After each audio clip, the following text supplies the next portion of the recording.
A very good morning my dear students. अपने last class में हम सभी ने चैप्टर 3 खिलौनों की सभा के बारे में पढ़ लिया था और आशा करती हूँ कि आप सभी ने अपना गृह कार्य कंप्लीट कर लिया। आज हम इब्न बतूता पढ़ेंगे, पाठ 4। ठीक है, तो आइए देखते हैं। पहले चर्चा करते हैं कि अब जब तेज़ हवा के साथ बारिश भी आती है तो क्या होता है। दूसरा प्रश्न है, आंधी में अगर बाहर जाए तो क्या होगा। आंधी में अगर बाहर जाए तो क्या होगा। इब्न बतूता जी तेज़ तूफान में बाहर निकल गए तो क्या हुआ। आइए देखते हैं। आप सभी को पता है जब तेज़ हवा के साथ बारिश भी आती है तो क्या होता है। जब तेज़ हवा के साथ बारिश भी आती है तो सब कुछ उड़ने लग जाता है। ठीक है, और क्या होता है कि हम कुछ संभाल नहीं पाते। और जब आंधी भी आती है तो यही होता है कि हम अपने आप को संभाल नहीं पाते हैं। तो उसी तरह यहाँ पे कह रहे हैं कि इब्न बतूता भी क्या किया था। यह है इब्न बतूता। इब्न बतूता क्या हुआ था, इब्न बतूता जी ने क्या किया था, तेज़ तूफान में वो बाहर निकल गए थे और फिर क्या हुआ, आइए देखते हैं। ठीक है, पहले आपको इस कविता का एक सारांश बता देती हूँ कि इसका मूल भाव क्या है।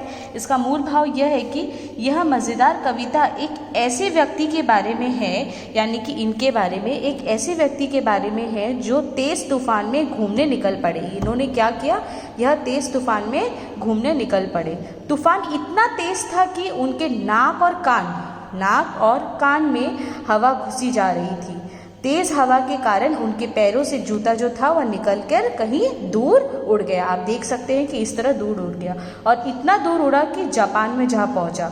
बेचारे इब्न बतूता दूसरा जूता बनवाने के लिए मोची के पास जा पहुंचे। इतना तेज़ उड़ा कि वह जापान चला गया और बेचारे ने क्या किया, अपने दूसरे जूते को बनाने के लिए वह मोची के पास जा पहुंचे। तो अब देखते हैं, पहले मैं पूरा कविता आपको पढ़कर सुनाती हूँ और इस कविता को लिखने वाले कवि का नाम है सर्वेश्वर दयाल सक्सेना। ठीक है, आइए देखते हैं। इब्न बतूता पहन के जूता निकल पड़े तूफान में, थोड़ी हवा नाक में घुस गई, थोड़ी घुस गई कान में। कभी नाक को कभी कान को मलते इब्न बतूता, इसी बीच में निकल पड़े उनके पैरों का जूता। उड़ते उड़ते जूता उनका जा पहुंचा जापान में, इब्न बतूता खड़े रह गए मोची की दुकान में। ठीक है बच्चों, आपको ये कह देती हूँ कि इसके 8 लाइन आपको लर्न करने हैं और इस कविता को एक बार पूरी तरह राइट 1 टाइम और बाय हार्ट कर लेना है और इसके शब्दार्थ को भी आपको लिखकर लर्न कर लेना है। ठीक है, ये आपका गृह कार्य है। ठीक है, अब देखते हैं इसका अर्थ क्या है। इब्न बतूता पहन के जूता निकल पड़े तूफान में। इब्न बतूता जी क्या किए थे, जैसे कि मैंने आपको बताया, वो अपना जूता पहन के बहुत तेज़ तूफान में बाहर निकल गए थे।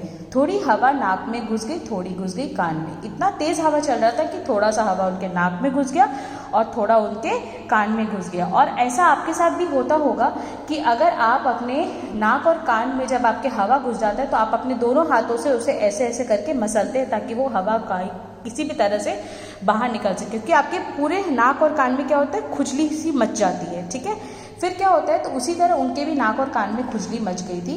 कभी नाक को कभी कान को मलते इब्न बतूता। अब ये मलते इब्न बतूता मतलब यही हो गया, जैसे इस तरह मसल के वो अपने नाक और कान से हवा निकालने की कोशिश कर रहे हैं। इसी बीच में निकल पड़ा उनके पैरों का जूता। जब वह अपने नाक और कान को मल रहे थे इतनी तेज़ हवा में उनके पैरों से जूता फटाक से निकल गया और जब वह निकला तब वह उड़ते उड़ते जूता उनका जा पहुंचा जापान में। जब वो मल रहे थे अपने नाक और कान को तो तेज़ हवा के कारण उनका जूता उड़ गया और जूता उड़कर कहाँ चला गया, जापान में चला गया। इब्न बतूता खड़े रह गए मोची की दुकान में। अब क्या हो गया, इब्न बतूता जी का जूता तो जापान में उड़ गया, तो उनको क्या करा, दूसरा जूता बनाने के लिए उन्होंने क्या किया, मोची की दुकान में ही वह खड़े रह गए। तो आशा करती हूँ कि आपको इस कविता का अर्थ समझ में आ गया और इस कविता को आप एक बार लिखकर अच्छी तरीके से याद कर लेंगे और इसके शब्दार्थ को भी लिखकर याद करेंगे। अपने नेक्स्ट क्लास में हम इसके मौखिक और लिखित प्रश्न उत्तर के बारे में डिस्कस करेंगे। आज के लिए यही। Thank you, have a great day.